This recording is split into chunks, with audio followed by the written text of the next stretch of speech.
To me, this is 100% political theater.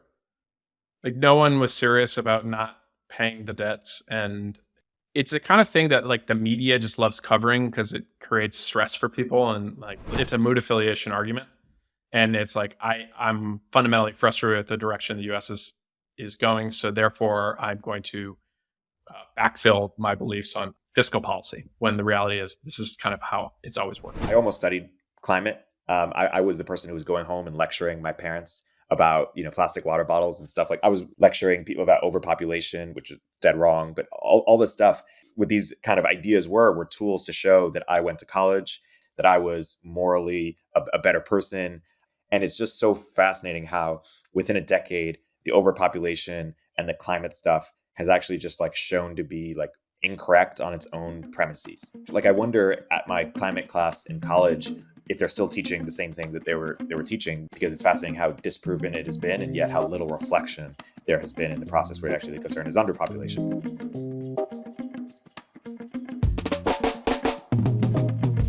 Let's get into it, Dan. Let's start talking about the Apple headset. Still rumor, but where there's a lot of smoke, there's probably a fire. It seems like Apple is going to be announcing their virtual reality headset next week, and it's at their WWDC event, which I think is important because that's developer focused, right? Like, Apple traditionally has two big events a year. WWDC, which happens in June, that's for people who are building apps within the entire Apple ecosystem, iOS being the dominant one. And then they announce new hardware, typically in September. I think the original iPhone was announced in January and then was released in June, but soon thereafter, Apple for the last decade has gotten into this kind of software updates are announced in June at WWDC, gives developers some time to get their apps ready for what inevitably becomes the new version of the iPhone in September. And then there are other products they kind of sprinkle in. Sometimes they'll announce the new laptop or something that's more developer centric at WWDC.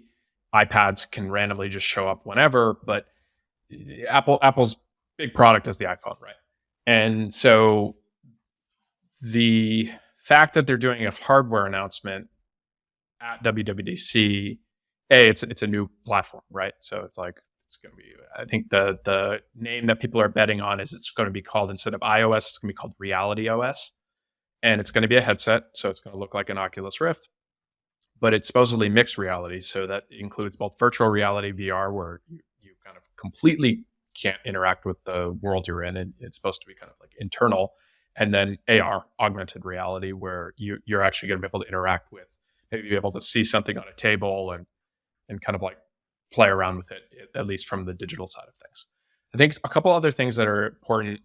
I'm like a big Apple watcher, have been for 20 years. So one, Apple's already laid the foundation for a lot of this stuff with what they call AR Kit. And to date, most of it's been gimmicky, but if you want to try this on your iPhone right now, just use type measurement into the phone for searching for the app. And if you haven't uninstalled it, there's a ruler that actually is pretty accurate. So you can kind of go to a part of your room or a windowsill, press the button, move the phone, press it again, and then you can step back and you can actually see the measurement in kind of this augmented reality. And then there are a bunch of other kind of like gimmicky things that Apple has done from an augmented reality standpoint. I'm pretty sure Niantic, which is the Pokemon Go creator, which has had its moment in the sun, that actually leveraged a lot of these AR functionality, although maybe they have their own proprietary thing. But ultimately, Apple's had this in the iPhone for, I want to say, 5 years, maybe even longer. And that's partially because they've probably been working on this hardware, knowing that we want to get the foundation for this infrastructure in place so that when we finally have a headset that we're happy to ship, we have developers who are comfortable with working on the augmented reality side of things. So a couple of things about the headset rumor that has already created like a bunch of media buzz. And I actually posted a meme this morning about this because like the media covers Apple the exact same way every time, and we can talk about that.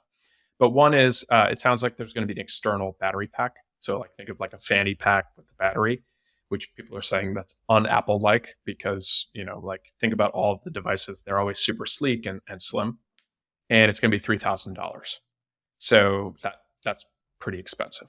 So let's take those two things. So the first is if it's a piece of developer hardware, geared towards early adopters and developers, you can kind of look at the original iPhone was way more expensive than other phones at the time with a limited set of features. If you really go far back, like I think the like Apple, I want to say the Lisa or the original Macintosh, if you adjust for inflation, is probably on the order of $3,000 or more. So like the idea that like all new technology has to be cheap, I don't actually think is necessarily true. Now, are they going to sell 100 million of these things? No, I think that the estimate is something closer that they're trying to sell 10 million. But I also think that there's Apple was very good with this. I want to say it was with the iPad. So the original iPad, I think the rumor was it was going to be $1,500 or $1,000. Then I think the original one came out at 500. So it's a little bit of like Apple's notorious that they don't leak or they don't pre-announce anything, and then there are leaks. But if you can play the media off where you float it out there that it's going to be really expensive, and then it comes in lower than whatever the rumor, which it's definitely like $3,000 has been the consistent rumor for months now. That kind of like under promise, over deliver, I think is going to be good from a media narrative standpoint. And then I think the battery pack, it's like, have you ever used like an Oculus Quest? No, I've not. Okay, so this is the Facebook product. They're kind of bulky, and I know Facebook pre-announced a product, which we can also talk about. But I think whereas Apple always just shines is like they're fundamentally going to make hardware that like is kind of like comfortable to use, and it'll take them some iterations. But I think if they do end up having this external battery pack, it's because it actually significantly enhances the usability of the actual headset itself. Will they always have to have a battery pack? Probably not. Like just look at like the iteration on the iPhone or Apple Watch or MacBooks. Like they're going to be able to shrink that stuff down over time. My sense is that anyone who's going to go buy one of these headsets is already going to kind of look goofy, and they're not going to really care that there's an external battery pack. Now, if the external battery pack is super hot and like they somehow didn't do the QA for kind of having it be something that's like hurting you or uncomfortable, that will be a major screw up. And I mean, a recent product, they released the Studio Display, their like brand new monitor last year, and they were talking about how they had like a built-in camera, and it was awful. And it was just like, okay, like you have these amazing cameras on an iPhone, yet the one that you put into a display, like it sucks. So they can have misses, but I think given this is a high-profile thing, I think it probably would be okay. And I think that the reality is the way the media will cover this is they're going to talk about all the negatives because gadget reviewers just love coming up with negative things because it makes them seem like they're critical or whatever. The reality is you're going to have a whole bunch of people buy it because it's from Apple. There's a whole existing ecosystem of app developers on iOS, which it'll be really easy for those people, I think, to go and experiment with making their app that works on the kind of 2D phone into 3D or augmented reality. And like I mentioned before, ARKit has existed. And if they can sell, 10 million of them, they're going to have a new version next year that will be even more improved and probably cheaper. And or the previous model will be discounted like they do with iPhones, and then there'll be a new top of the line one. And 3 or 4 years from now, it'll have kicked off a whole new segment of the market. And now the question is like, is this an iPhone level big product, or is it, call it Apple Watch or AirPods, right? And here's a fun thing. So just go Google AirPods revenue Apple into Google, and there's probably like one of the top results will talk about how much AirPods revenue Apple generates relative to like the size of entire companies, right? Like Fang referred to Netflix at one point. AirPods is as big as Netflix, like as is like a business, right? And those are just headphones. And so I think like Apple sometimes like everything is always compared to the iPhone, and it's like, yeah, like it's the most successful consumer electronics product of the modern era. It's hard to unseat the goat, right? But I think like something that is AirPods sized in terms of a market, like that's multi-$100 billion worth of market cap that will add to Apple, which at this point, a $2 trillion company, it's like very hard to move the needle for them. And so I think that you'll just watch all of the media coverage for the most part be really, really negative. And then I actually think people who use the product will actually say it's like pretty good. And then as the app developers actually start to tinker around with it and play with it, that's where it's going to start to get better. And then everything with Apple, it'll be like 3 or 4 generations later, it'll actually be pretty refined, and they'll have solved a lot of the common complaints.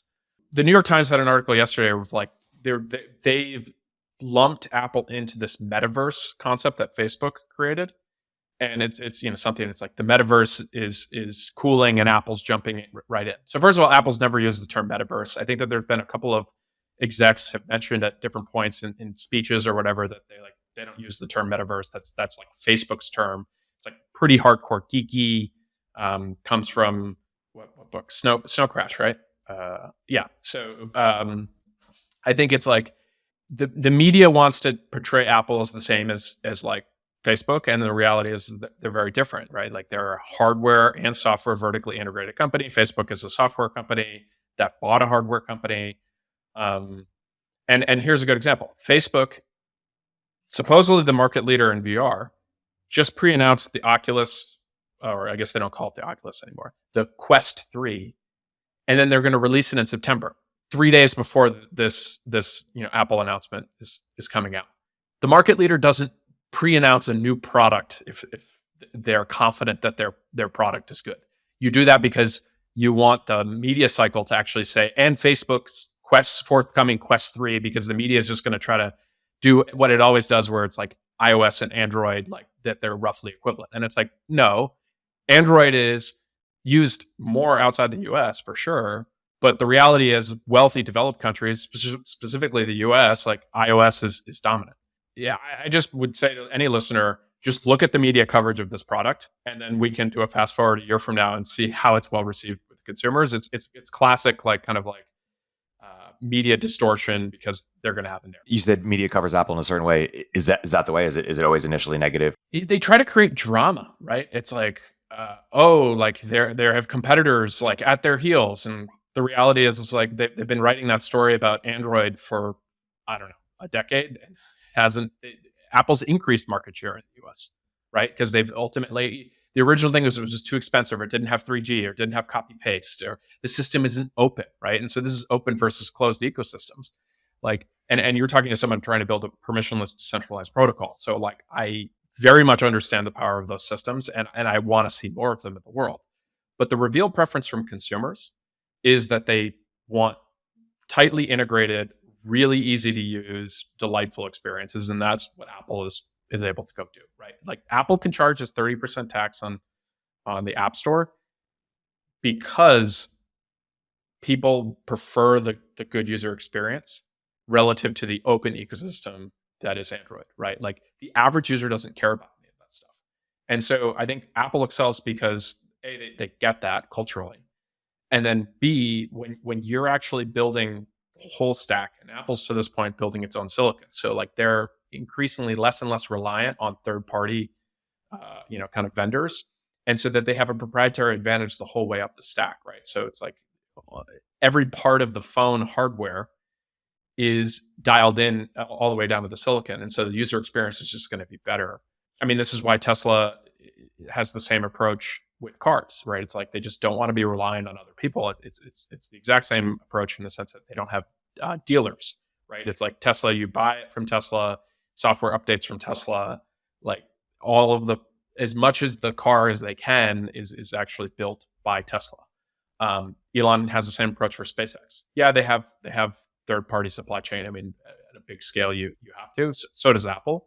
But the more tightly controlled you can have of that ecosystem, the higher quality of the product that you can go build, right? And I think that generally consumers have kind of like 2 points of view on this. Most people want cheap stuff, like the classic, like just buy cheap stuff made in China at Walmart.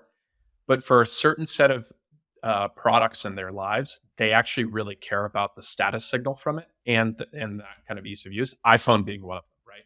Like iPhone communicates to other people in the US that you're of a certain socioeconomic status. It's just like kind of a thing. And so I think like the classic green bubble, blue bubble. And so I think that like figuring out where a product should be in that, like, it's like, do people actually just care about commodity, or do they care about the higher status thing? And in the case of a phone where it's attached to you all the time, it's like kind of almost like an extension of your body. That higher status, higher quality thing is actually something that people are willing to kind of go pay for. Hey, We'll continue our interview in a moment after a word from our sponsors. I want to tell you about my new interview show, Upstream. Upstream is where I go deeper with some of the world's most interesting thinkers to map the constellation of ideas that matter. On the first season of Upstream, you'll hear from Mark Andreessen, David Sachs, Balaji, Ezra Klein, Joe Lonsdale, and more. Make sure to subscribe and check out the first episode with Mark Andreessen. The link is in the description. Secureframe is the leading all-in-one platform for security and privacy compliance. Secureframe helps you get SOC 2 audit ready in weeks, not months, and it's used by thousands of companies like AngelList, Coda, and Remote. I believe in the company so much I invested in it, and I recommend it to all my portfolio companies. Sign up for a free demo at secureframe.com and mention Moment of Zen during your demo to get 20% off your first year of Secureframe. Ben Thompson used to write about how the iPhone and the success of the iPhone relative to Android went against or even broke the Clayton Christensen disruptive innovation model, because I think the model would have predicted that Android would have come in as cheaper and served a different audience, and then moved up the stack and served the people using iPhones, but it never did. Yeah, I mean, so Ben has two, I think, all-time great blog posts. One is aggregation theory, which we could talk about, but the other one is what Clayton Christensen got wrong, and it specifically talks about the iPhone. I think where Clayton Christensen's framework for the innovator's dilemma makes a lot of sense is in kind of enterprise, because it is very focused on logical decision making of like very clear things that you're optimizing for, typically cost, right? So his example in the book that is kind of like the base level example is like the mini mills and how kind of like a certain type of steel production worked its way up the value chain. And it's like the natural way of doing that. He then took the same thing and applied it to PCs.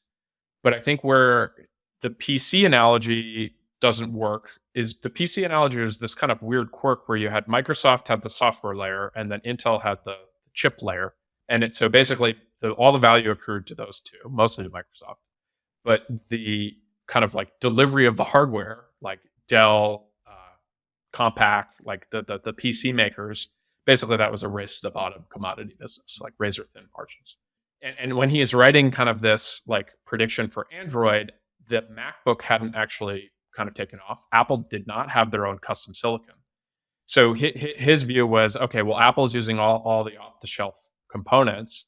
Other people are just going to come in and be able to leverage all of the cost curve that Apple's going to get in terms of whether it's like the ARM chips or the batteries or all that kind of stuff. And then the reality is it's like a decade later, consumer preference is actually something that is not as, it's a little bit more irrational from a kind of like not strictly just cost. It's like aesthetics, like how make people emotionally feel.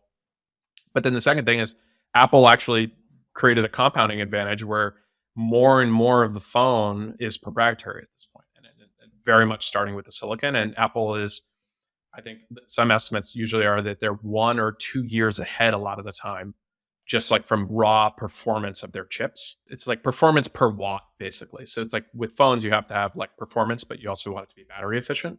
And Apple kind of like exceeds on both of those things. And so Samsung is stuck buying whatever like Qualcomm is working on, which tends to be behind. And I think that the lead is accelerating. And you're seeing this with like Apple Silicon now and Macs. And so yeah, I think like Ben nailed that, and he nailed it a decade ago, basically. And I think it's only continued to be right. I think one other thing about the headset is people have this kind of wrong frame in technology about the first mover advantage.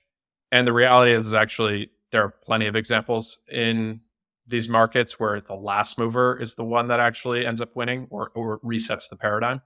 Two examples. One is the iPhone, right? Like iPhone was not the first smartphone, but it redefined what a smartphone was, right? Everything. There's like some great images online where you have the smartphones pre-iPhone, and then like within a year or two, everything just drops the keyboard because like the pane and glass is clearly the right model for what consumers want, much to the chagrin of people who are really fast at typing on their BlackBerry. Another one is Facebook, right? Facebook was not the first social network. If anything, it was way behind MySpace. And I think people, we're calling it the college social network. Like, oh yeah, like this is popular at colleges, but it won't necessarily scale. And actually, okay, like now it's 3 billion people use it a day, and it still exists years later, whereas most of those social networks from that era are all gone, right?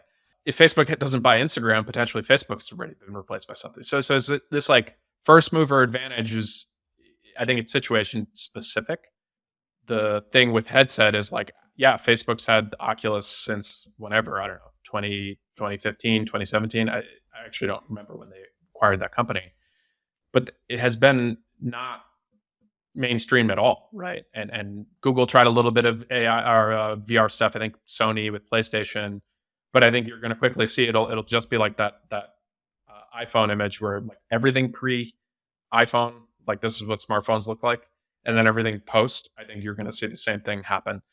And I think that the other thing that's tough for Facebook is what worked really well for Android, and where did Android really gain share? Gain share from like Nokia, Ericsson, like some of these like old school phone manufacturers who, the little classic Nokia phones that were sold all over the world. Like those, for the most part, people replace those with Android users. I think you're going to see probably the same thing in the sense. I mean, it's obviously a way smaller market today, but like I don't think Facebook has some advantage in a world where Apple's going to release this product and over the next 2 or 3 years, they're going to iterate. Samsung is probably where a bunch of the components that Facebook is, building their headset with today, because Samsung makes the memory, Samsung makes screens. They're just going to copy whatever Apple does. And so then they're going to have like an advantage because that's all in-house for Samsung. And I think Google will have a natural interest in extending Android, and by giving it away for free and allowing people to mod it, like that ecosystem. And I want to even say that the like Meta Quest operating system is based on Android. I think it might even be a fork. So it's not even like it's like that far off. So I think Facebook is in a really, really tough spot. I admire the willingness to go after this, but I think it's like they basically made their bed when they killed their phone project, and like building a hardware culture at a software company doesn't seem like it's actually done well. I mean, Microsoft is probably the most successful at it in the sense that Google to a certain degree, but I think Google really has excelled just at the building the operating system and give it away for free. Whereas Microsoft, Xbox is a meaningful business line for them, and that's hardware based. Zuck has been obsessed with trying to own a platform since forever because he's just living on Apple territory. VR, AR, this is technology that has been looked forward to for decades. Literally, people have been trying for 30 years, and it's been much more disappointing than AI and crypto. And people have tried. They've spent decade plus working in it, and we haven't really seen much yet. We're talking about what we're about to see, but when you reflect on the last couple decades of this, is it the case that it just takes longer than you think, or did people get something wrong? Like, what is it going to take for this to be really something? And then two, I guess when you reflect towards the future, how do you think people are going to be using this? Like, what is going to be the world in which this is prevalent, and what is that going to look like on a day-to-day level? Yeah, so I think Mark Andreessen has given some good perspective here, and both on just like his experience showing up in 1994 thinking he was late to Silicon Valley, that the internet had been hailed for a while, or the information superhighway, and like it was kind of disappointing, and then it obviously took off.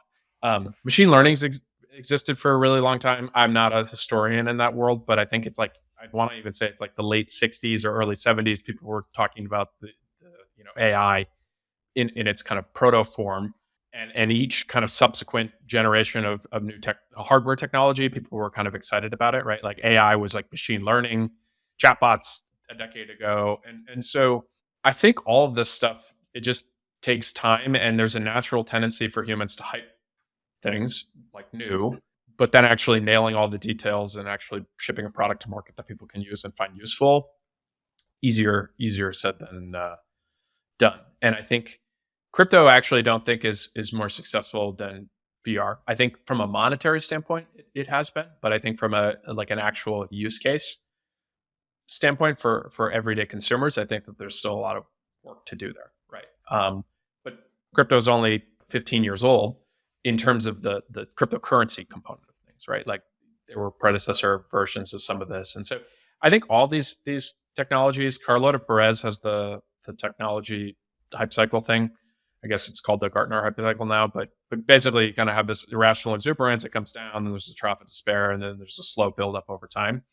I think what might be different about crypto is because it's so financialized, you can actually have a lot of those loops. Whereas something like VR, yeah, you have a company like Oculus come around or Magic Leap, and then there's kind of like a big hype around it. And then it's like, wow, this is really hard. We need to go build it.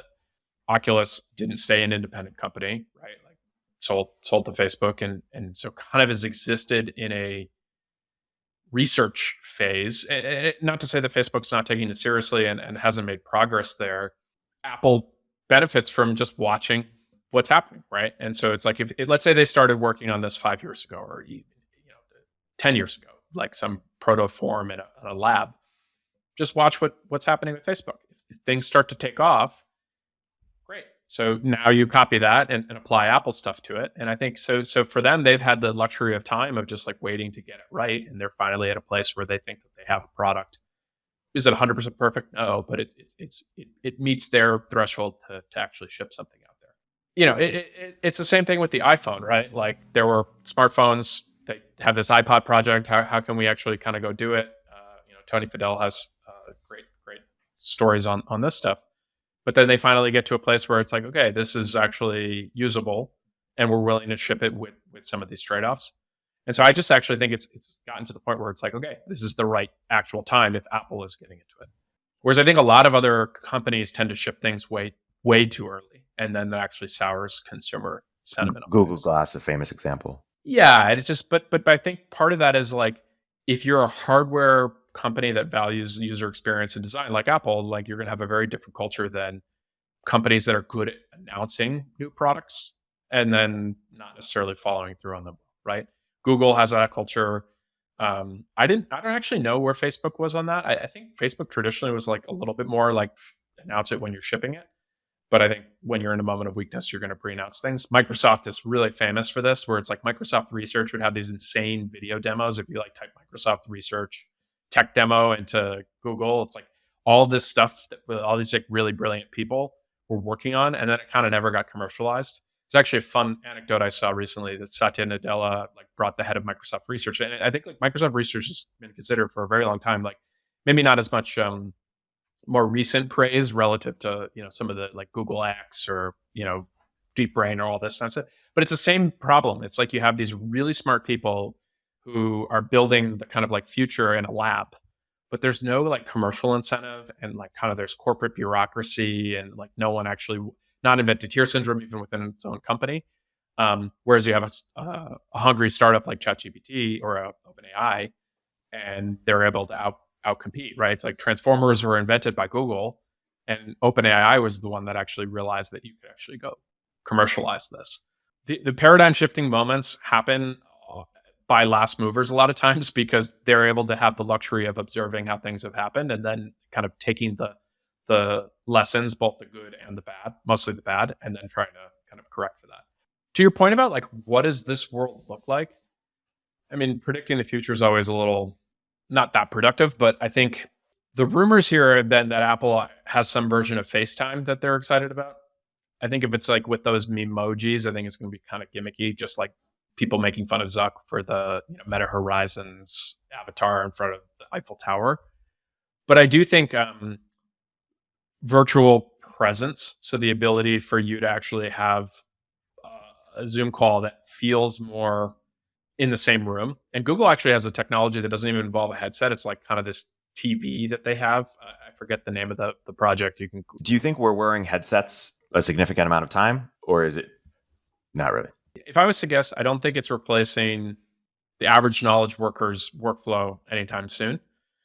But I do see the ability for this to be one. I think developers, if they want to be able to play around with kind of like call it infinite screen real estate, assuming it's the fidelity is there, that could be pretty interesting. And I think contrast it to Meta, which I think like they have some like you can in theory do code editing in that.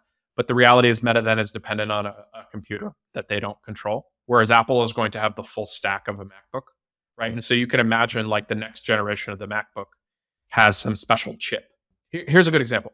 Most people don't realize that AirPods actually have a different chip than just Bluetooth that is like an ultra wideband chip. So this is a custom silicon Apple's made for AirPods that can communicate to other, iPhones or MacBooks. So you can imagine that their ability to actually connect a MacBook over the next few iterations to one of these headsets in a way that is privileged from a kind of just like only Apple can do it because they actually have all of your other devices at the hardware level and the operating system is, I think, something to not understate. And so if you can actually get the resolution there and then a developer can actually start using this in a different way that makes them more productive, then I think that that's a class of people that will adopt this relatively quickly. I think that there's the Google Glass like AR version of things, and maybe there's some niche use cases that people start to play around with. But I think honestly, the awkwardness factor is a huge deal, and so developers working in a room or around other developers, that they're going to probably be fine with it. I also think the entertainment thing. Here's something that Facebook doesn't have. Like they've dabbled in entertainment stuff. Apple has I think they won an Academy Award for the whatever film about blind people or something last year, and they have like award-winning TV shows, right? Ted Lasso and things like that. So all of that, plus the fact that they just did this MLS deal, and I think that they now have like one of the other major sports leagues. They might have something, maybe MLB or something. So they're going to be able to go and take all this proprietary content and actually adapt it to this headset in a way that Meta trying to convince the studios in Hollywood to do stuff, right? It's like, okay, you're not that big, but Apple can just do it and just say we're gonna do it as a way to grow the headset volume. I think that's pretty powerful. Apple has a huge music app, right? So you could imagine some visualization where I can now go Apple Classical, and instead of like having to be in a major city. Like I went to the LA Phil recently at the Walt Disney Theater. Amazing experience, right? I'm not even a classical music person, just kind of being there for the culture. But the ability to potentially have like some crazy high fidelity experience so that you anywhere in the world could actually put on this headset with maybe Apple AirPods and get spatial audio and just feel like you're actually at the concert, they're going to be able to go do that. And even if they just do it as a kind of like showcasing what's possible, that's going to be able, I think, enough to help drive the narrative. And so they're kind of vertically integrated, not only from the headset software, the fact that they have this pre-existing app ecosystem, which is huge, pre-existing user ecosystem with attached credit cards, that's also huge. But then they also have all this content that they've been building. And so I think it's going to be a massive success, and the time frame we can debate, but I think if 5 years from now we look back, it's just like, that was so obvious that this was going to be another kind of iPhone-like moment relative to VR AR. Now, whether or not the headset is something that every American or every developed world person has, and there's like a cheaper version for people around the world, that I don't have as good of an idea. Maybe it's like the Mac, right, or AirPods or the watch. So still a massive business, but maybe not the same size as the iPhone. So if AI augments or replaces kind of human cognition, and it gives everyone a doctor or lawyer kind of whatever expertise they need, you think what VR, AR, or what sort of mixed reality does is it collapses kind of like location or remote, like we're always together in a similar fidelity way, even if we're in different places. Like, do you think that's the real impact of it? Well, I think we talked about this last time with FaceTime, right? So how much of a miracle is FaceTime? I can be like just walking around with my son and call his grandparents on the other side of the country, and then they can have a conversation about the ice cream that he's eating. Like that's a pretty amazing thing, but that's shoved into a 2D piece of glass.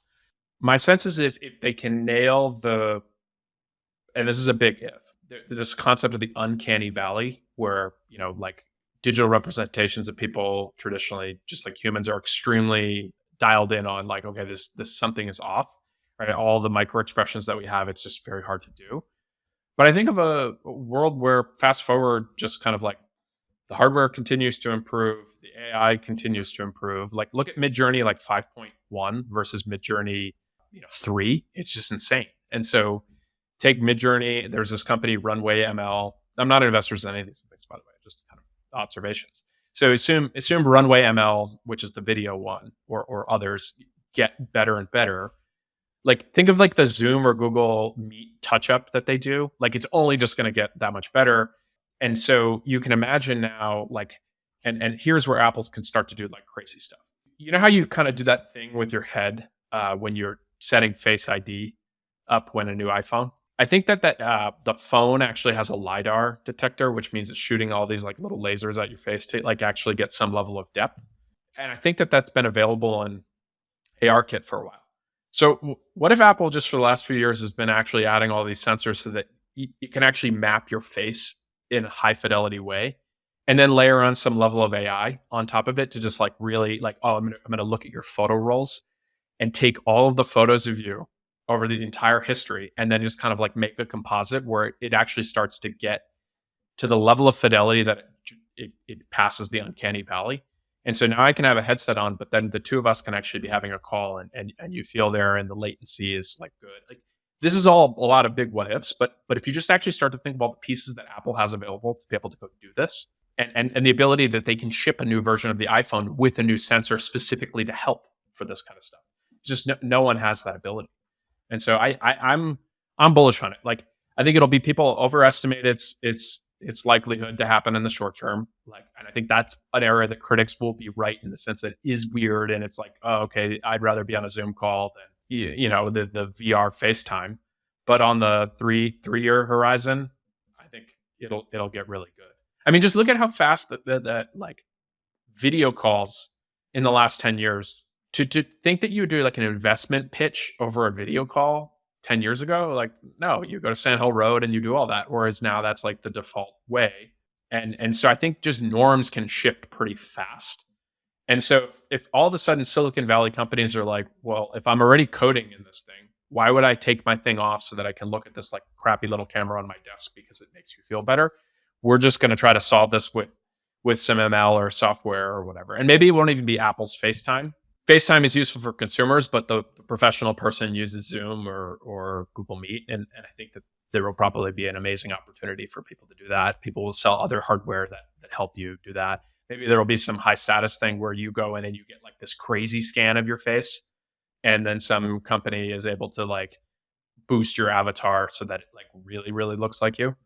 We were talking about Apple. I want to talk more about Facebook/Meta. They've made a couple of massive bets over the past few years. One in the crypto space with Libra, and the other, obviously, with the metaverse. Kudos to the man in the arena. Disclaimers aside, and they've been doing phenomenal. I remember in December we were in Puerto Rico, and you're like, "Hey, people are really bearish on Meta right now, but I'm making a bet there," and that proved accurate. But reflect on these two. What were these two bets? Like, what was the thinking at the time? And with the benefit of hindsight, did that thinking make sense? Like, were these two failures? How do we reflect on were these worthy bets and how they went about the bets? Yeah, so I guess I should disclose I am a Meta shareholder in the sense that when the stock got under 100, I was like, okay, I'm not much of a stock trader, but this is a company that has insane product market fit with its core products. Like they still continue to increase daily active users. Instagram, like the pivot to Reels, classic stated versus reveal preference. We've talked about this before where people were complaining about it. And the reality is they spend more time on it. It's replacing TV. I think that you have this other thing is if TikTok actually gets banned, that Meta gets all of that market cap, basically, at least from the US side of things. So I am just very bullish on Meta's like core business, even with like, metaverse stuff, which I think is now going to look really prescient, albeit they're going to be behind on the hardware. Apple's success here will show that Zuck actually was right. It doesn't give you any credit as much as like, I think that they're at least going to be better positioned to actually execute for the social products that they have in this kind of a world. Because they at least have some of that DNA is what I think. Like, even if they don't win on the hardware and the platform, that they're going to just like the muscle that they've built internally for this stuff, kind of make sure that they don't miss this. And remember, it took Facebook a while to go mobile first, basically, as a company. There's like issue at the IPO that they hadn't really made that conversion. Antonio catalogs a lot of this in Chaos Monkeys in the sense that that was kind of a full pivot for Facebook to kind of think of itself as a mobile company. By WhatsApp, by Instagram, like best executed strategy from just like pure CEO standpoint. in the last 10 years, maybe other than Satya, in terms of taking the Ballmer or Microsoft and turning it into what it is today. No, so Libra, let's talk about that. So I know David Marcus, who was running that project. He's a friend, and I think that they unfairly got caught up in Facebook bad because of like the bogus Cambridge Analytica story and like blaming Facebook for Russian misinformation, which made Hillary Clinton lose the election. Like if you actually try to look through any of that stuff, like the dollar amounts were insanely small, like it didn't actually make a difference, but it's just this kind of myth that's been perpetuated by the mainstream media, because I look at it as it's something that they don't control. Maybe Facebook and Twitter and YouTube were captured until Elon showed up, and I think in some ways that's taken a little bit of the heat off of Meta. Facebook has this like oversight Supreme Court board that like does moderation, or like it's just like these weird structures, but that's all as a result of just getting hammered for being blamed for having Trump be elected.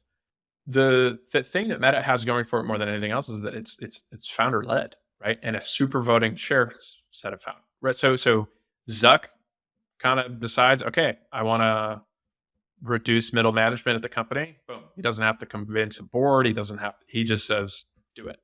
He's actually getting, so I think, some good press right now with his like jujitsu, the Murph thing that he claimed to have run under like 40 minutes, which puts him in like the 0.1% of fit people. So I think that there's like a little bit of a renaissance for Zuck right now, in the sense that I think people are appreciating, yeah, he took a bunch of bets, some didn't work, or maybe they're going to be delayed in how they work, but he's very much there. I think that the other thing is like this llama model that got leaked from Facebook. I mean, there was now a leaked thing from Google where it basically said that like our competitive advantage is essentially gone, because this open source model built by Facebook is going to kind of eat away into the kind of like Google proprietary advantage, and I don't know OpenAI's position, but what would be interesting to think of is the sudden charm offensive from Sam and Google, right, around like, oh, we need responsible regulation, a fear of Facebook's llama model actually just continuing to grow because it's open source and out there. The demise of Facebook was greatly overstated. And I think it's very online people, the types of people who like to gripe about Facebook on Twitter, who are really not core, Facebook users to begin with. It's like, okay, like the average American loves Instagram. If you were at Facebook, what would you have done differently? I was actually thinking about this the other day, and caveat is like, okay, this is just complete fantasy world, right? Like I didn't build Facebook and I wasn't there. I think in retrospect, they should have continued on the phone. And the natural extension of that would have been, even if it didn't work, you just saying, hey, we're going to take a 10-year bet to become good at hardware and understand it, and try some crazy strategies. Like if you're a power Facebook user or Instagram user, like we're going to give you this, or we're going to make a phone that is the ultimate creator phone.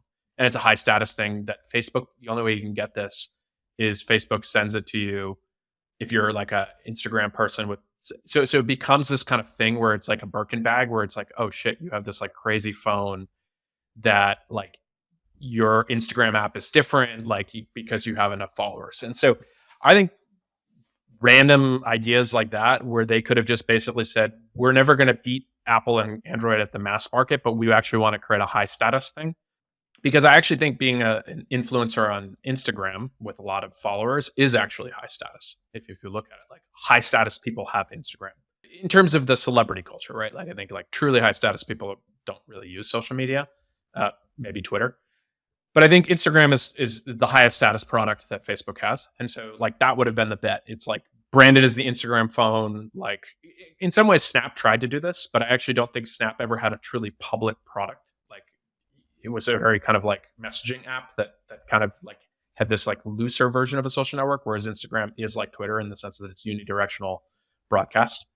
I mean, look, I think that the obvious thing in retrospect is Apple's bet on, I think it was the name of the company was PA Semiconductor. I want to say it was bought in 2014.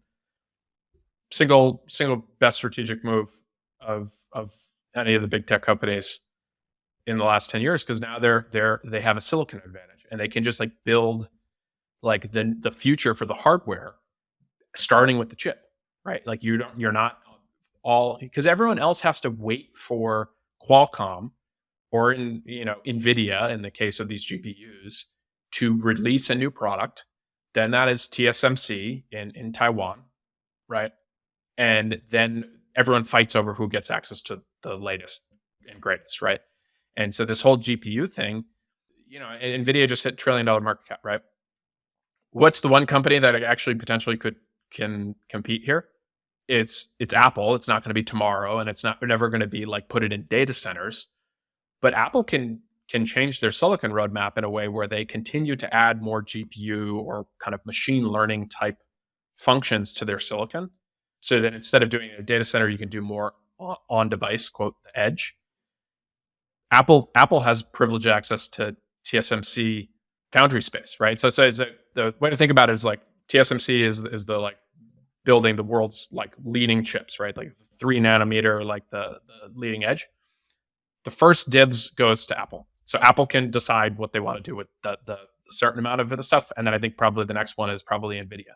So Apple actually gets like the privileged access here. And so I think that is hard to say, like Facebook should have bought a chip company. But I think if you had stuck with the phone and then realized, hey, we actually want to like keep going, and we're going to use the free cash flow from this juggernaut of a social network that we've continued to grow, and we're just going to keep doing things to try to make our phone differentiated. And maybe the other thing that they could have done, which look at the success of their Llama model now, is they could have been a more aggressive version of open source. So they should have just simply said, so Google, like Android is open source, but like there's a lot coupled with Android in terms of the software updates to having default Google services. The even more aggressive approach would have said, hey, here's this open source OS to compete with Android. We don't require Facebook services because that people are going to install the Facebook app anyways because it's a social app, so it's going to be there. We're going to make it anyone can do it, and you don't have to add any of these services. Maybe it could have outcompeted Android, right? Like, but that would have had to just been like a relentless mission. And obviously, that is like fantasy world in the sense of like who knows if that would work. But I think in retrospect, getting to a place where they could have been a better competitor from a hardware standpoint, because I just don't think that the Oculus acquisition has translated into Facebook being excellent at hardware. And I think now they're potentially going to be in a commodity game with Android and Samsung and everybody else that's not Apple. Would you have made a different play in crypto? There's real hope that they would be a big player in payments.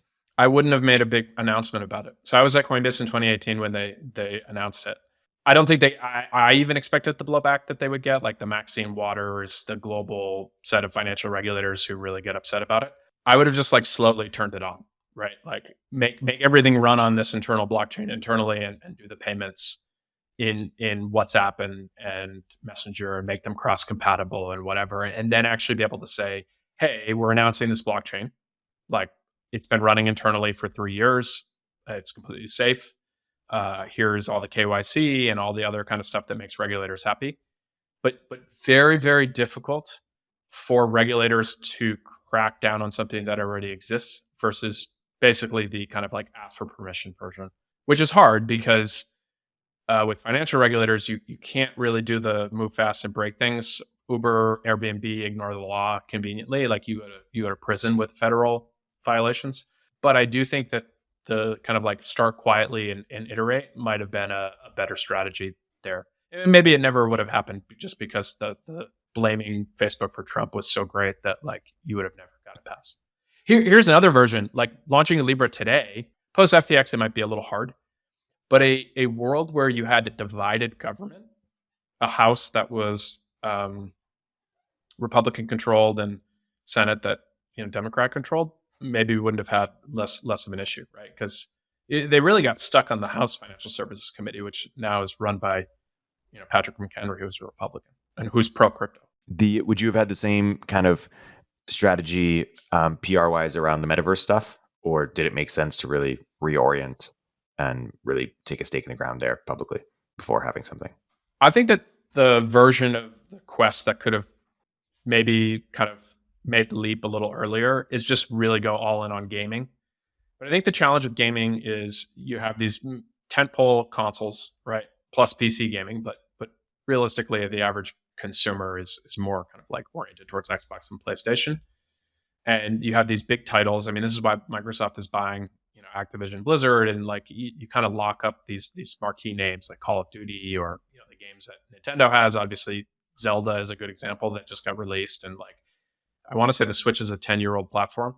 So it's not even the technology as much as the IP is actually the thing that can really drive sales. And so is Facebook going to be able to go build the IP or a gaming culture to be able to go do that? Probably not.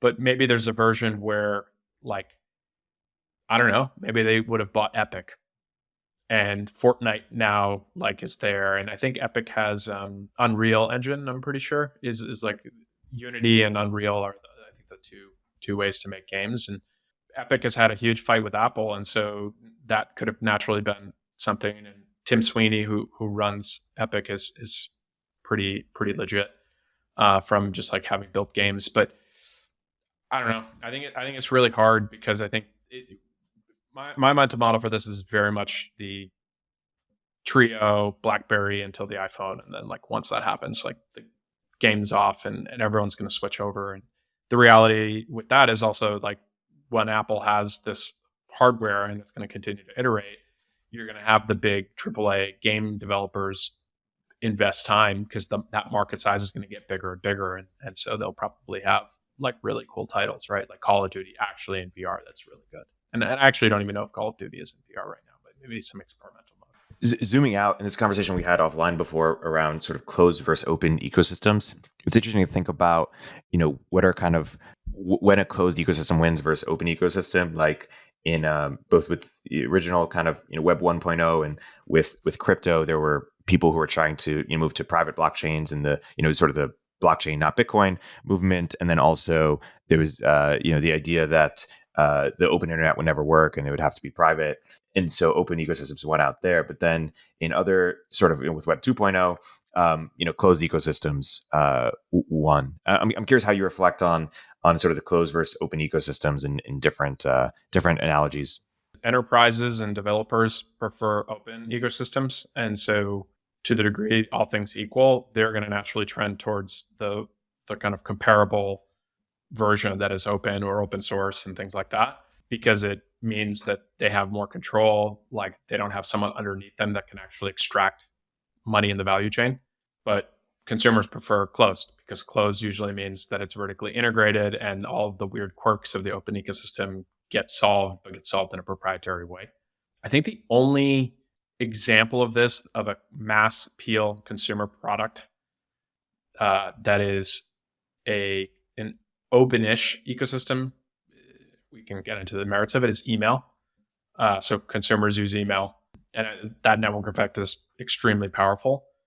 But basically everything else consumers use, like at mass scale, just go through the App Store. They're all not built on open ecosystems, with the exception of the web, which is like in some ways such a low level thing because it's allowing different closed ecosystems to pop up, right? Like Airbnb is a website, so it's built on an open ecosystem, but it is very much a closed pool of liquidity.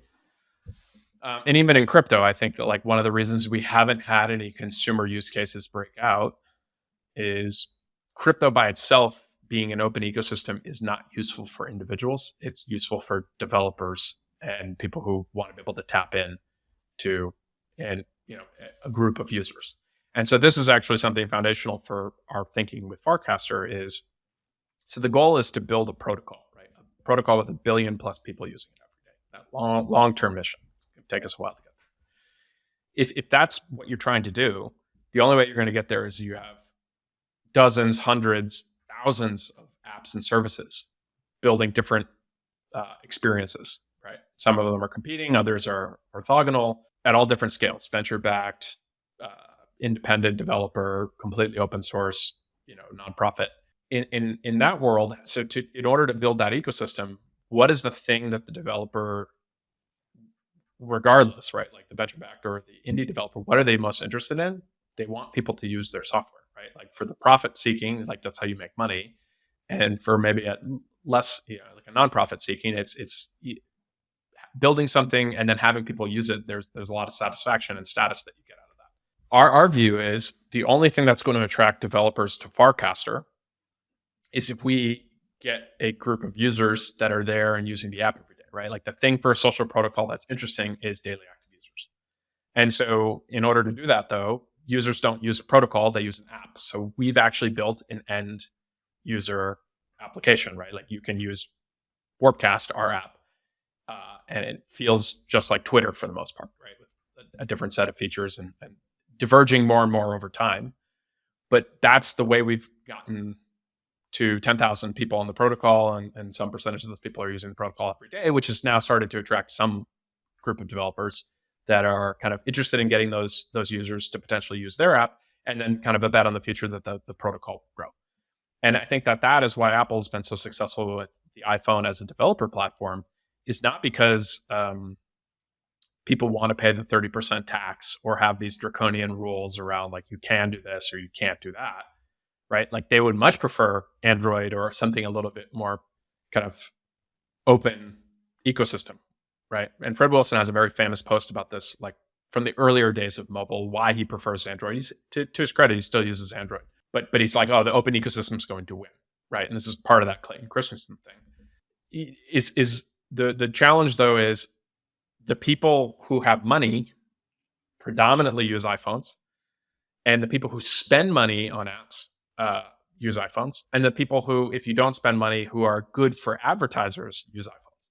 So from a monetization standpoint, developers focus on iPhones. That's why most apps, when they start, if they don't do both, they do iPhone first, right? Snap, very famous for that. Instagram was very famous for that. We did that even with Warpcast is iOS first.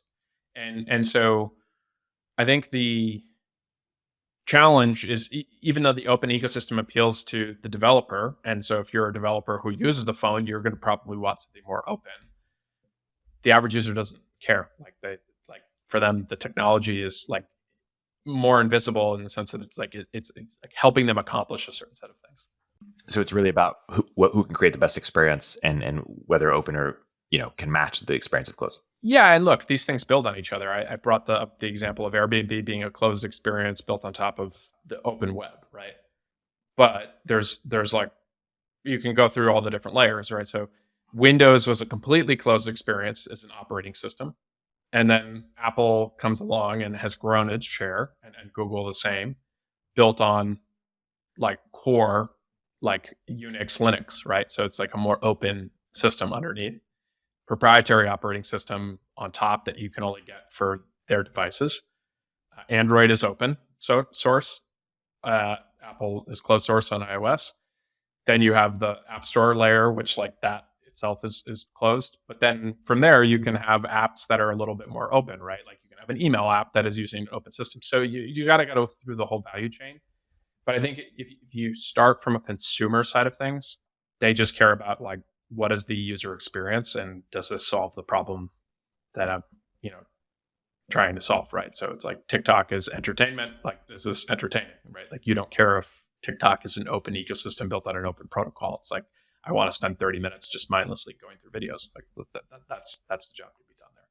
Whereas if I'm thinking about cloud infrastructure, I probably want something that I'm not locked into one vendor, because if I get locked into one vendor too much, then they have a lot more pricing power over me, and they can kind of dial up their prices. And so like you see this a lot with like fintech vendors, right? Like you're a company like Coinbase, and then you use a whole bunch of other fintech vendors to help you scale. And then those fintech vendors are like, well, we want to grow our revenue, so we're just going to dial up the cost of a verification or linking a bank account, like whatever they're doing, payments. And now it's like, like I wish I had been in a more open thing. And so I think that enterprises are a lot more sensitive to these things. In not every case you're going to have an open alternative, but like the reason open alternatives tend to do well in enterprises, people are sensitive to platform risk because they know that that's going to be an area where they can have their own margins get pressured. And so what does it make you think about whether AI will be predominantly open or closed? Well, there's also this concept of the like cathedral versus the bazaar. I think it's like Eric Raymond or something like that. And I think The basic example is like a cathedral is a centralized project built like top down, and this grand structure and planning. It takes years to go do. And right below it in the kind of marketplace is usually the just the chaotic bazaar, and what comes out of the decentralized and more just chaotic experience of things, which is open source.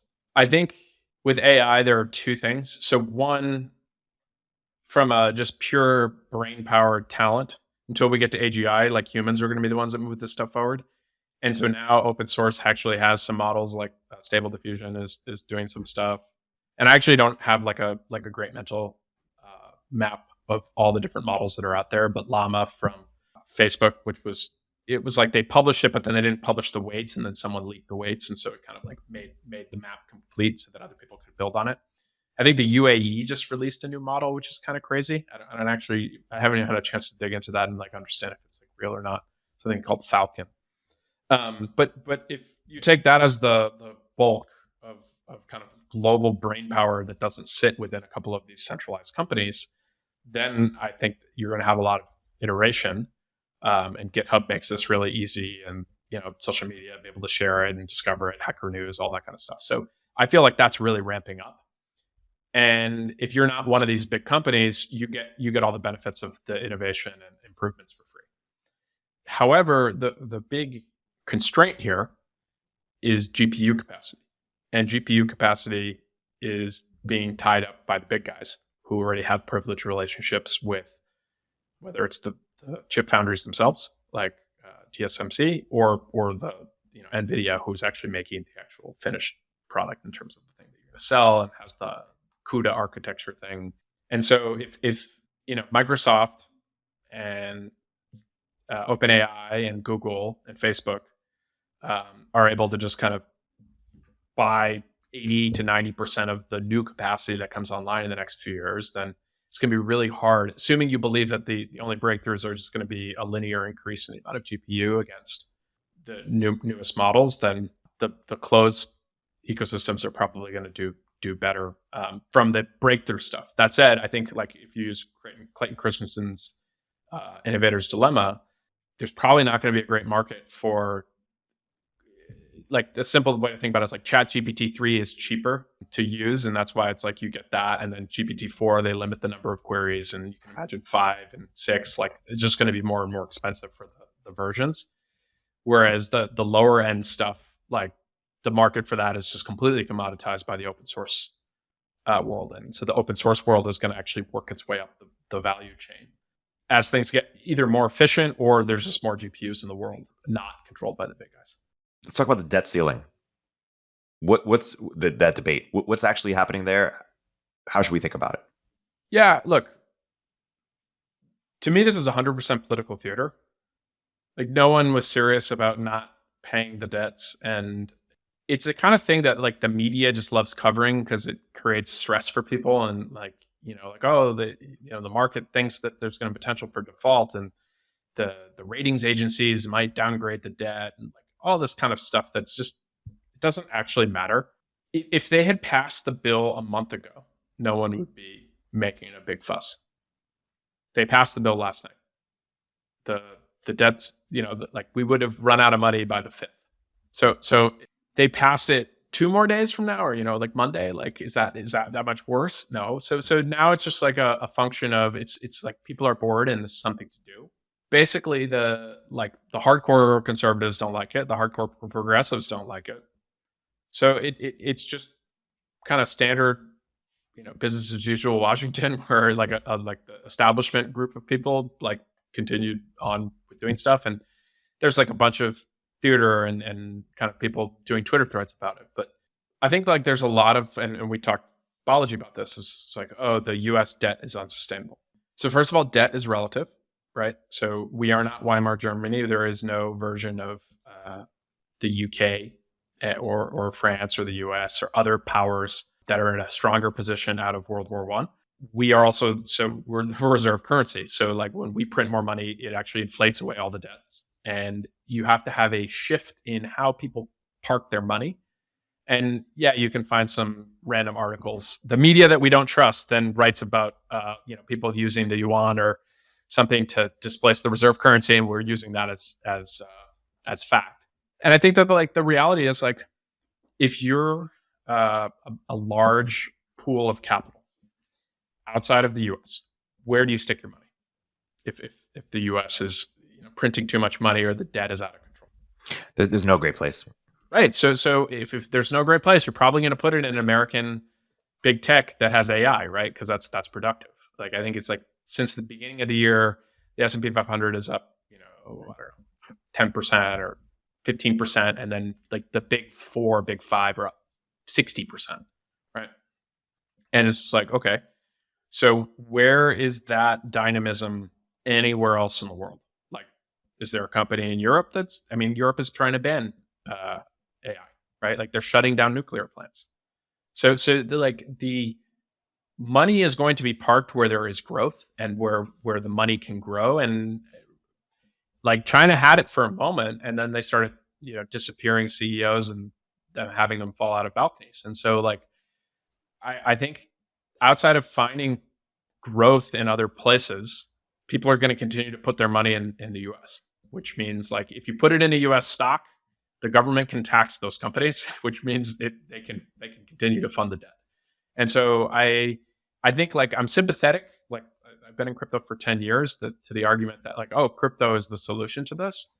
But the revealed preference from large pools of capital is they're not going and parking their money as a hedge, right? Like we've just run into several different crises around the dollar, right? Like inflation, and then the banking crisis that we just had, and then we just had this. Where's the Bitcoin pump? People want to think of the U.S. as like a household, and like what advice you give to be a normal middle class person is like don't have too much debt, like you don't live beyond your means. That's not practical advice for the world superpower that also is the reserve currency and also has basically the kind of only area in the world where there's actual real meaningful innovation that you can put into a capital market structure that actually has a rule of law behind it, right? So it's like, yes, China has some innovation, not a place most people want to park money in terms of like TBD if you can actually get the money out.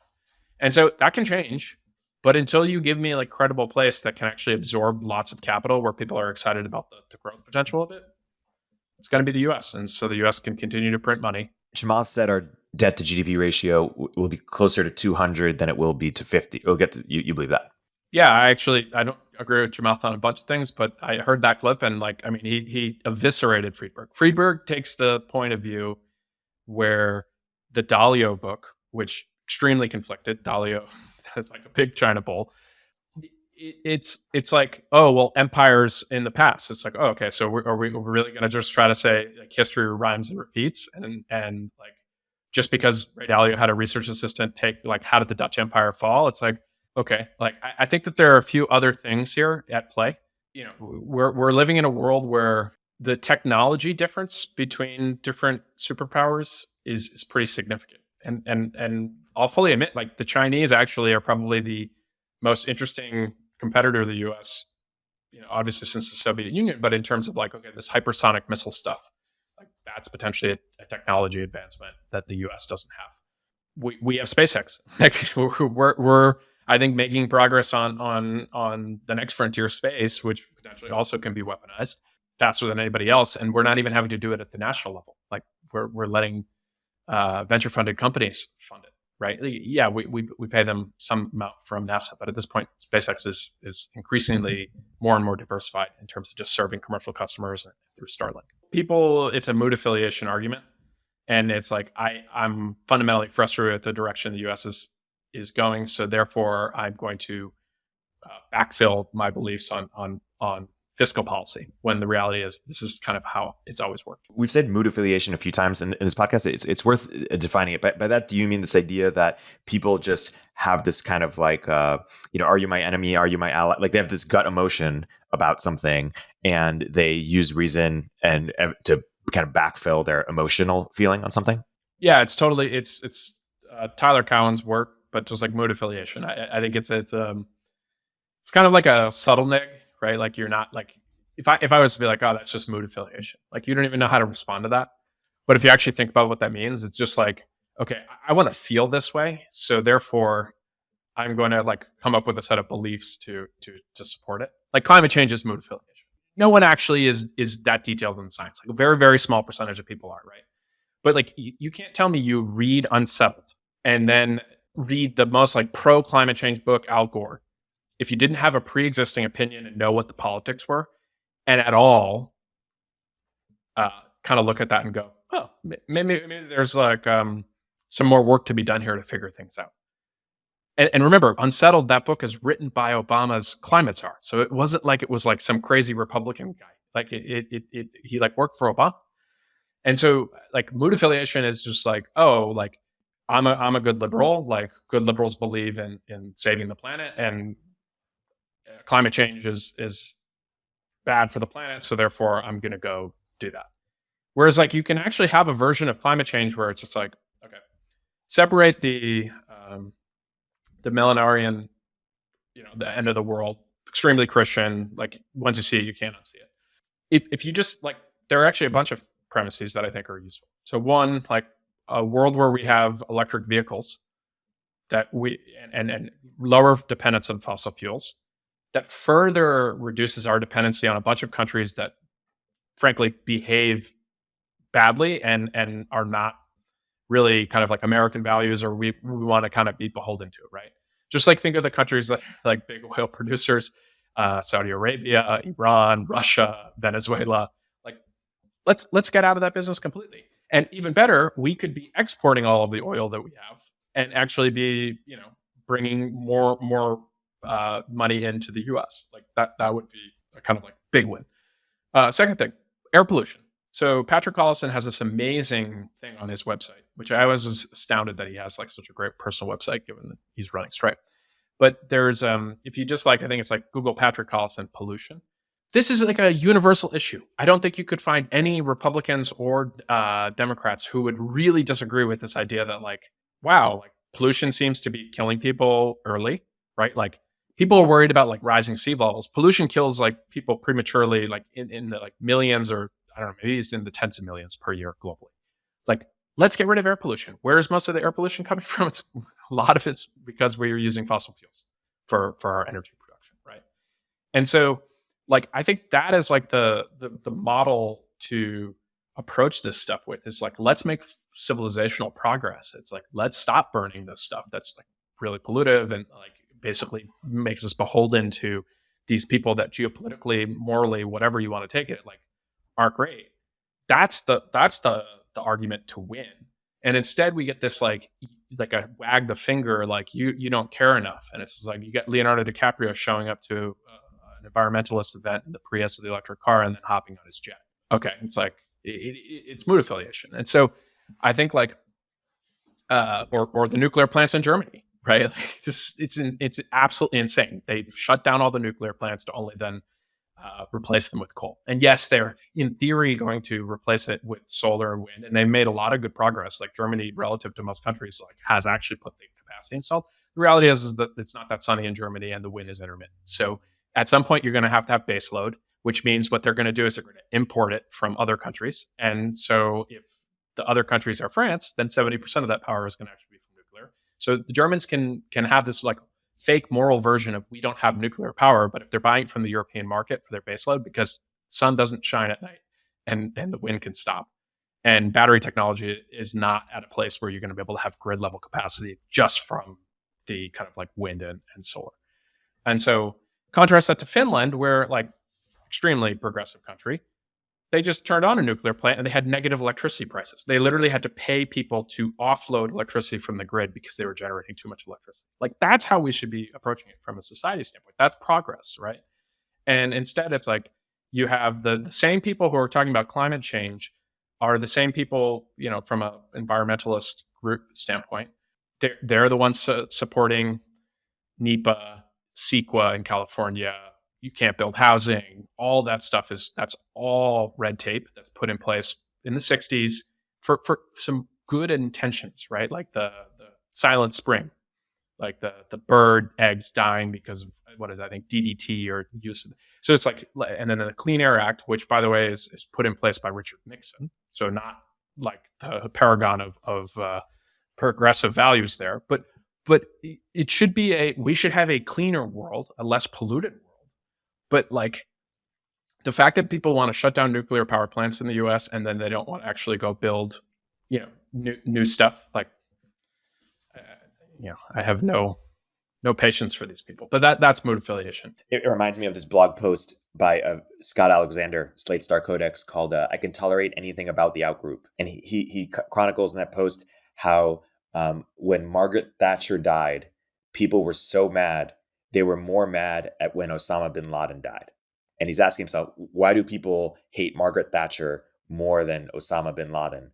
And it's because Margaret Thatcher or they hate Donald Trump more than he's the outgroup, right? Whereas Osama bin Laden is just a guy in another country. And so it's this idea that we're not rational as it relates to our allies and enemies or views. And another example is like this idea that ideas, like when we evaluate a concept or evaluate what's true, our brain isn't naturally like super rational in terms of what is actually true and looking for truth first. We have to train our brain to do that. What our brain is using ideas for is to give us more status, basically. I was someone who I almost studied climate. I was the person who was going home and lecturing my parents about plastic water bottles and stuff. Like I was lecturing people about overpopulation, which is dead wrong, but all this stuff. And what these kind of ideas were tools to show that I went to college, that I was in at fancy college, my parents didn't, that I was morally a better person. And you see this with vaccines too, in terms of how it switched. Like as soon as someone of a lower status believes something, I want to separate, distinguish my status by believing the opposite of that thing. And it's just so fascinating how within a decade, the overpopulation and the climate stuff has actually just like shown to be like incorrect on its own premises. And I remember back, there was all this uproar about the US not signing the Paris Treaty. Like we were seen as not being forward on climate, when the US is the only major country to hit its targets as a result of fracking, which people hated. Right. And so that really just popped the bubble. And has there been any sort of reflection? Like I wonder at my climate class in college, if they're still teaching the same thing that they were teaching, the problems of overpopulation and how we needed to get off not pursue nuclear and all the stuff, because it's fascinating how disproven it has been and yet how little reflection there has been in the process, where actually the concern is underpopulation. You're right in the sense that it's left coded. It's in group status signaling. It's trying to show how sophisticated, how much you care, like what the components of woke ideology is about. Like you're acknowledging the kind of like set of things that this group cares about, and you're paying homage to that. That's what people do when they go to church, right? So it's an ideology that you're part of, and it's very tightly coupled to the professional managerial class. So if you live in a coastal city, like these things are important to show that you're sophisticated, right? It's going to help you from a dating standpoint. It's going to, like, a job standpoint. Like you have to play that game for the most part. You cannot be an outgroup person winning within the professional managerial structure. With climate change, I want to point out there's like, I don't want this to turn into this, like, this is climate change denials. Like temperatures have increased. Like, do we have an exact reason for why? No, like it's not actually settled. The book, I think, does a pretty good job of that. Should we be reducing our dependence on fossil fuels?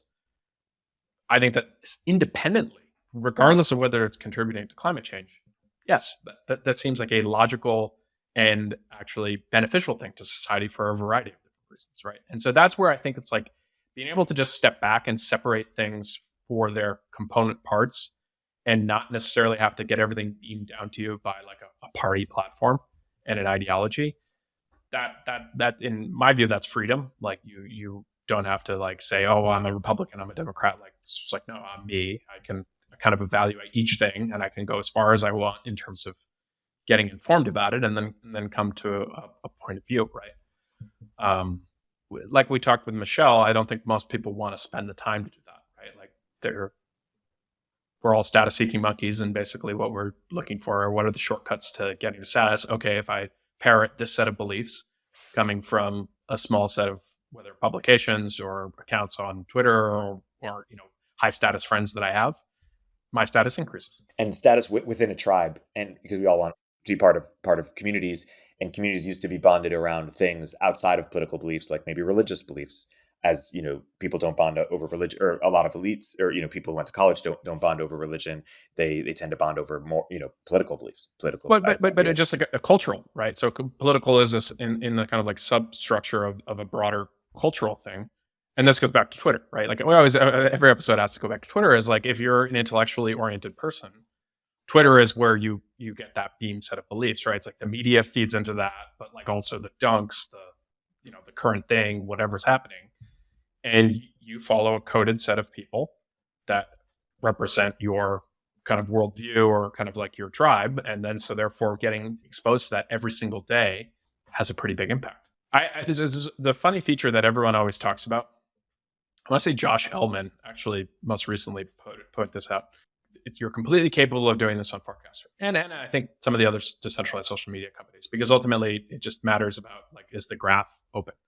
But it's the ability to view the world through someone else's eyes, and it's a little tricky because some people like don't really follow that many people, and then they use lists, so you don't know what their lists are. But like, just make the posit that people are following kind of like the people that they're mood affiliated with. You can actually just go build on Farcaster like a show me how DWR sees the world. I follow a bunch of people on Farcaster because I'm trying to understand what's going on in the protocol. So it's not necessarily like my tribe, although Farcaster itself is kind of a tribe.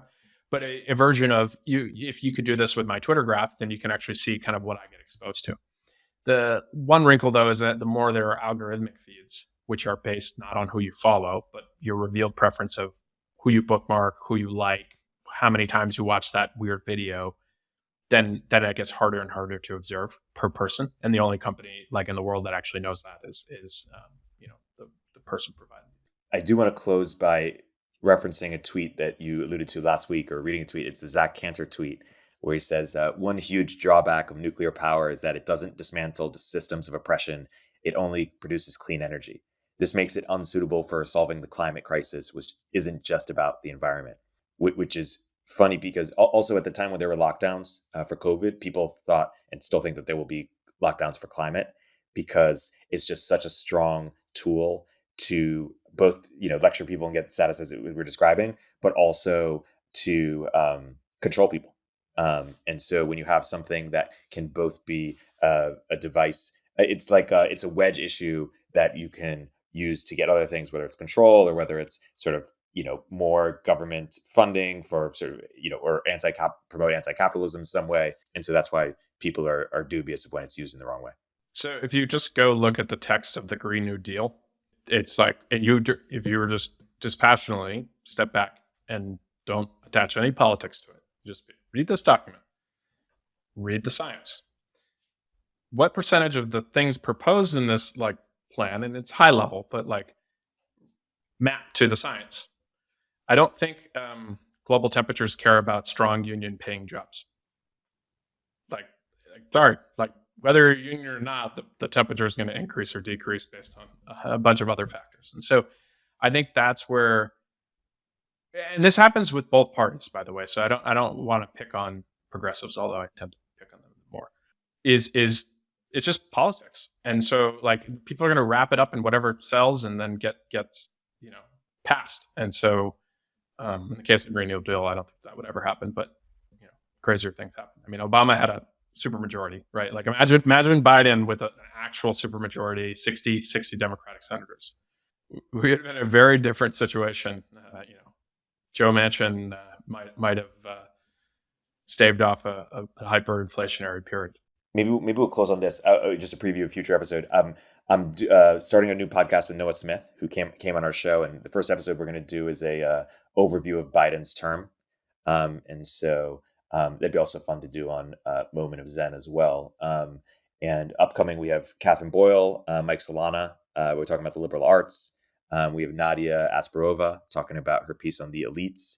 Alana from Tablet talking about Antonio's conversion to Judaism and her piece on Saudi Arabia.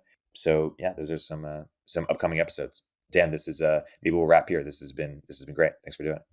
Secureframe is the leading all-in-one platform for security and privacy compliance. Secureframe helps you get SOC 2 audit ready in weeks, not months, and it's used by thousands of companies like AngelList, Coda, and Remote. I believe in the company so much I invested in it, and I recommend it to all my portfolio companies. Sign up for a free demo at secureframe.com and mention Moment of Zen during your demo to get 20% off your first year of Secureframe.